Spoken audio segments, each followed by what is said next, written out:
Super quick update as to what's going on. We have been primarily focusing on plumbing, and I got a lot of it done, but since it's copper, it's going slow. So the hot water and cold water systems are intact to both of the bedrooms upstairs, and these just go down through the floor. We're continuing to use basically that scrap copper, including a piece of scrap soft copper there, but what the heck, it allowed me to skimp on some fittings because I could maneuver it around. I don't think it's overly complex. It's just taking a long time. Shows you why PEX is so much faster and so much preferred. So these are our hot water outs. So the two bedrooms, that's this downstairs bathroom. This one here is the one going to the kitchen, laundry room, and then that one's the cold water feed. This is that extra someday if we ever put a washing machine, so it's just a dead end box hookup right there. Most of them are terminated now. I've run out of plugs, so I tried just hammering copper closed and soldering it. I don't know if that'll work or not. And then this is the hot water line. This one required a little bit of Tetris work. That's hot water that goes up and feeds the laundry room sink. Everything's just been sprayed with water. I don't, you're using a hot torch, and I like to sleep at night. So before I leave, I missed every single thing I've done today with water. So there we are coming across there. I got to put a piece of rubber between those two, but yeah, so this will come across. This is the pantry sink. Whether it'll ever get installed or not, who knows, but we're putting in the rough in, and I'll put in the plumbing for that. And somehow I got to jump over, go down these walls and across. As far as the cold water, it'll come up from the bottom right there, come across these walls and back feed.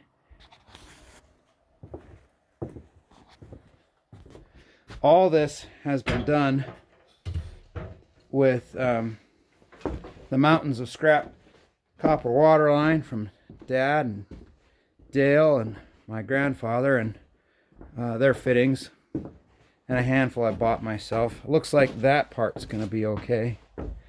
What I did find fascinating is intermixed with that were a couple of pieces of brass. I admit it makes sense that there's such things as there's the hot water for the laundry room sink, and then we go back around, and this box is now plumbed. But this pipe here, it's brass. So I got a couple of pieces of brass. I double checked to make sure that it solders, and research says it solders just as good as copper, other than it took a little more heat to get it to accept. I didn't notice a difference. So yeah, we got some brass water lines. God, how old were those, you think? Anyways, a little gold in the walls. But I am starting to run low. It was Shay's idea to go to the original river house and strip its lines, which we have basically done. So I sent him down, and he's got a few collections of things. Most of it is 3/4 soft, which is okay. See, that's brass. The whole water line there, it's brass. It's also the only, other than a small piece, it's the only 1/2 inch I got left. I'll need a couple more sticks of that.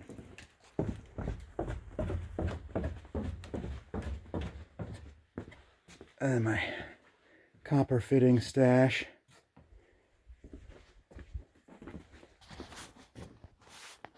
So this is what's in place.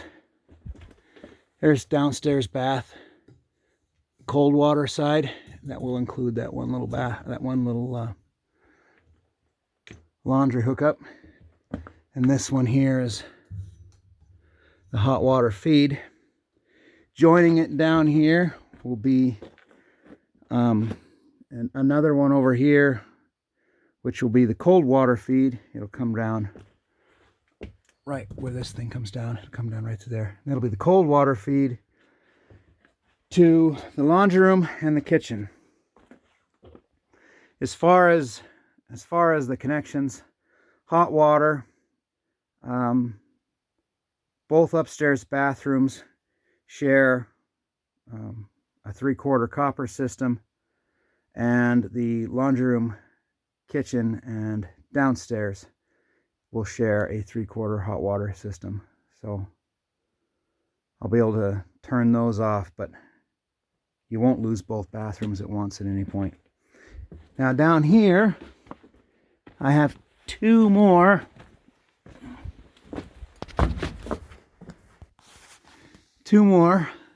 That one slid down on me. I don't know how I'm going to cut that off. It's not quite enough to get a fitting on. I might be able to take my clamps loose and shove it up. And there's another one right there. And so that is Shay's upstairs bathroom. That's the other upstairs bathroom. They're going to come down into what I think will be a single 1-inch trunk line. I have more than enough 1-inch. I got this and this and that one. Oh, you can't see. You just see me. Gorgeous as I am. Let's switch it around. I got more than enough 1-inch. I got this one, this one, this one, and there's a big piece of it that we pulled from outside. So, as you can see, I'm down to these 2 and a third. So maybe 28 feet of 3/4. It's gonna be close. Should be able to do it though. I was saving that weedy stuff. I figure there's nothing really wrong with it. It's still copper and it's still clean on the inside, but it looks pretty ugly. I figured that would be perfect for hose bibs and whatnot. But we're gonna have, I think, a 1-inch line that'll come in and tee right in here. And this is where, so you got to see it's going to come in and be the pressure tank, pressure switch. I'll have my water filters right there, and then it'll come out of the 2 water filters and run down this wall. I gotta build the 2x4 wall out along here to put in insulation anyways, but it'll come down that wall, and 1 inch there, and 1 inch will come in here, and